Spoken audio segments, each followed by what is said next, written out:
Not quite how I imagined it, but we can still end on a high note. Here's your look at the McFarlane Toys DC Multiverse, The Dark Knight Returns, The Joker.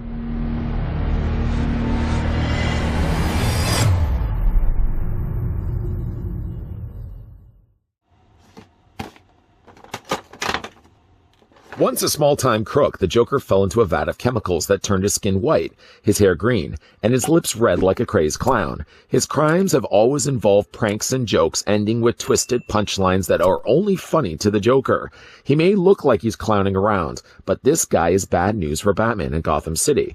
Now, upon hearing that Batman has resurfaced after 10 years of retirement, the Joker awakes from years-long stupor in Arkham Asylum, conscious and ready to take on the Dark Knight once again. Seems usually the case if an act comes out of retirement. The show's never as good as you may remember. Before we get a closer look, though, at the new Dark Knight Returns Joker, let's first find out how tall the figure stands. Clickety-click, all the way up, barb a trick. You're looking at the figure of the Joker standing about 6.5 inches in height, or he's about 16 centimeters tall. Seeing as we have looked at another figure already from this wave, we can bring in the Carrie Kelly Robin for comparisons. In this case, she comes up to almost the shoulder of Joker. Speaking of Joker, I also happen to have the Mattel version of the Joker, also from The Dark Knight Returns, providing I can get him to stand. No, he wasn't eating grape jelly. He seemed to be inside of a bag, I think, with a purple figure, and resulted in some of the staining here on his suit. But still, though, even though he has a stain on his suit, I think I might actually like the Mattel head sculpt on their Joker more than I like the one that came included with the McFarlane release. Having a look at the horse head first. Gotta admit, a little jarring to see a figure coming included with a horse head. The only thing that was missing in this case is the bottom of the bed and a whole bloody soaked stain where the horse's head was first discovered. You want to talk about ruining a Monday morning. But yeah, the Joker does come included with a horse head. It's nice to see that they did actually manage to put in articulation in there, so it's not just a horse's head. You can actually move it back and forth. The bridle and rein are already attached to the horse. You don't have to worry about that just yet. And the horse does also come included with a saddle. Although it's be strange a bit to have the whole back end of the horse completely missing. That will come, of course, handy then if you picked up the Carrie Kelly Robin. Of course, she does have the two halves of the horse's body that go together. You know, I'm just going to kind of bring this around. Just want to make sure I line everything up. The horse's head, providing you get the bridle out of the way, goes right there. And then the whole back other section of the horse's body go together. But I'm not still certain if there's anything else that had to go in here. Worst case scenario is I would snap these together, realize that I would have had to keep these apart, and maybe add the tail as a separate piece first, that I'm probably going to wait and hold off for right now at least, until I get the tail intact. And the tail is going to be coming included with another figure. So for the time being, we've accomplished absolutely nothing in the assembly of this horse. But we're going to put this to the side, and a promsies to you, the viewing audience, that we will be finishing a horse in the next couple of videos. I promise. Figure does also come included with a trading card. Joker, as you can see, is holding the knife. Not so easily done, also might say. And this one also does have ha ha ha ha ha ha ha ha right around the Joker's head. Off to the side, you may be hopefully able to see, there's the Dark Knight Returns Batman, which we will be looking at in an upcoming review. I did this more in the order of what I thought I could put the horse in together, at least, and didn't do all that great with that. It's Batman Dark Knight Returns, of course, at the bottom of the card, and then flip it around to the back. His real name is unknown, with a read-up that I read at the beginning of this video. You're welcome. Happy to help. Gonna put that to the side. Figure also comes included with the branded display stand. I'm sure that's annoying some of you right now. I'm sorry for that. Does come included with the DC logo down below here. It's the same standard stand as we've gotten with all the other DC Multiverse figures, except really for the flight pose stands that have come included with some flight figures. All of them mostly have come included with this type of display stand. Then Joker comes included with a knife. Let's talk a little bit about the knife right now. One problem I have seriously with the knife, actually I have two problems, and they're all sort of relating to the knife. First of all, the big problem is that the knife is made of softer plastic. They probably did it in such a way that if you're running around, I guess if you have carrying around a small knife to defend your homestead and you accidentally trip, you don't want to poke yourself. I got to think rubbery plastic will still poke you in the eye, whether it's hard plastic or soft plastic, but it's made of softer plastic. This is supposed to, in theory, fit into the Joker's hand. I say in theory, because the problem with the second part of the problem, because it was a two-part after all, the second part is that the hand is so hard of a plastic, you can't take the handle of the knife and fit it into his hand. It gets bendy. It gets floppy. It's like trying to take a piece of licorice and put it into a hard bit of plastic. Just can't do it. You probably could do it. I just can't do it. I mean, when you try to put it into his hand, short of you actually heating the hand first, which I didn't do, that would be about the only way that you'd be able to pry. Like, the plastic is so hard on these hands. And then try your best to take this spindly little bit of black licorice and fit into his hand. It's very difficult. One will work around, I suppose. You could just take the blade of the knife and hold it that way. But I've learned enough from holding knives in the past. You never really want to hold the handle of the knife. You want to hold the blade of the knife. You always want to hold the handle. Lesson learned as a kid. One other thing the Joker comes also included with as well that really isn't going to help the cause on this side is the figure does also have a gestured hand. Kind of as if he really should have come included with an accessory that would fit into this hand. And I know you would be asking the question, couldn't you then just take the knife? No, you can't. Can't take the knife. It doesn't fit well enough in his hand. It just sits floppy. The hand stock in his hand right now, or in his forearm, is a closed fist. If you did want him swinging at Batman, yeah, I guess that would be a good fist for the job. But if you did want to change out the hand, you just hold onto the forearm and just wiggle this off the post.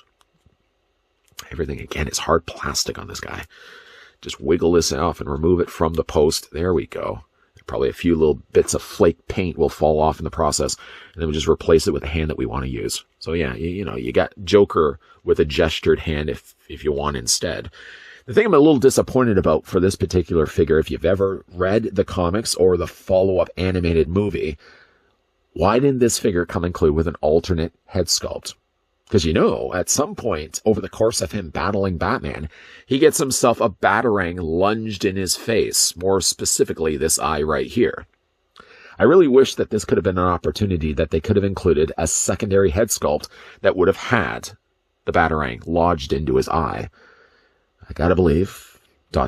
leading this to believe that they're probably going to be releasing a signature collection or gold label collection of Joker, probably with the lunged batarang in his face as an alternate head sculpt. Still, though, I really wish that the figure could have come included with that stock out of packaging, because I think that would make for, well, maybe not stock out of packaging, but certainly at the very least, they could have included a secondary head sculpt that you could have swapped out if you wanted to. By the way, FYI, here's what he looks like again next to that Mattel release, released several years back. I did have a look at here on this channel, overlooking the fact he does have little purple smears across his suit here. I gotta say, I think I like the stock head sculpt on this guy a little more than I like the head sculpt on this guy here. Perhaps one of the reasons why I like the Mattel head sculpt a little bit more is I think it looks closer to the original source material. We're going to go ahead then and just move this guy over and again, bring in the Mattel release. First of all, if you look at from the side, one of the notable traits of the Dark Knight Returns Joker is I found he always had a very regal chin, a very long chin, and he had a much more boxier head sculpt that I don't think is captured as well here with the McFarlane release. In fact, when you're looking at the chin goes straight down, just a continuation from his forehead. This Joker, though, granted, yes, he is in a laughing gesture, but this Joker actually has his chin angled out, and I feel instead it should have gone straight down. Just a minor little criticism, my own personal opinion. For the fact that they did sculpt in this smile, I would have loved to see what this guy could have looked like with a closed mouth. I think the smile is still nicely handled. Just again, it looks like he doesn't have as much of his chin. He really should have a longer chin than what he did. That being said, though, I think the smile is nicely handled. A little questionable as to why exactly his gums have to be the same purple as the eyeshadow that they used around his eyes. I probably would want to get that looked at. I don't think you want your gums to be purple. And they did also color the inside of his mouth black. For a second, though, I thought I spotted a tongue on the inside of Joker's mouth. I think it's just the way actually it's hinged at the back of his throat. I just think it's the way it was painted. It's painted well, but I think I like the closed mouth a little bit more on this Joker. And sadly, we don't get that. The hair is also nicely sculpted. I think actually in this case, the hair is better handled than what we did get with the Mattel release. Again, I'm going to bring in the Mattel right now. It's, first of all, I think too bright of a green. McFarlane, I think, actually balances the colors a little bit better by having closer colored greens. Like you've got kind of a grass green being the primary color, and then you've got these lighter strands of a lighter green added in there as well. I think they did handle the hair a lot better. Now, when it comes to his jacket does have texturing like this in the comics. I don't recall if he actually had this also in the animated movie, but I certainly remember this sort of towel texturing in the comics. I'm glad to see they carried that over as well. One thing I did do with this figure is I did tuck in the tie. The tie normally kind of comes out like this and just sort of gets blown off to the side of his jacket. Being the fact that his jacket is made of softer plastic, it's actually fairly easy just to tuck his tie inside. I would still prefer if the tie was straight myself, but at least I would rather this than having the tie hanging out of his jacket like that. The coloring of his jacket, like in the comics, is brighter than he does have in his pants. So they've done that well to replicate that same look. Sort of a cream color that you get in his pants is actually the same coloring that they also use for his hands. And like the shirt that's underneath his jacket, his boots are in a very bright violet purple. And you can see that they have pegals in the undersides of those as well. For the articulation on Joker, we're going to start things off first with his head sculpt. It is on a very tight ball joint. The head does rotate technically, yes, but I found at least a bit of a struggle when I took this guy out of the packaging, and even still now, the ball joint is very tight on this figure.